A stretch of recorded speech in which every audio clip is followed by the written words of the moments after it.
Base tire out, gripper tire in. Ngayong araw pala guys ay magpapalit tayo ng bagong gulong sa ating motor kasi manipis na yung luma nating gulong. And ang brand pala na ipapalit natin ay yung gripper na brand. Syempre kasi mura na, maganda pa yung quality. So kung curious naman kasi sukat ng ating gulong, ang sukat niya is 120 by 70 by 17. So swak na swak to para sa mga sniper, Supra, Winner X, and sa Rusi Flash natin, syempre. And dahil bago pa yung ating gulong, ay dapat muna natin itong i-break in. Yes, may break-in period po ang gulong. After nating magpakabit ng gulong, ay dumaan muna tayo sa Rusi kasi o-order tayo ng air filter para sa ating Rusi Flash. And pagkatapos nating umorder, ay nagtingin-tingin muna tayo dito sa kanilang mga motor na stock, lalo na itong Rusi Flame 150X. So kalina ko balik-balik dito sa Rusi, kinigid akong ganahan.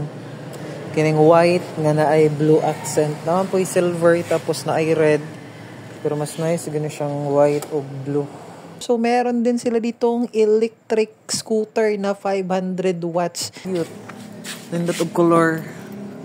Rosy.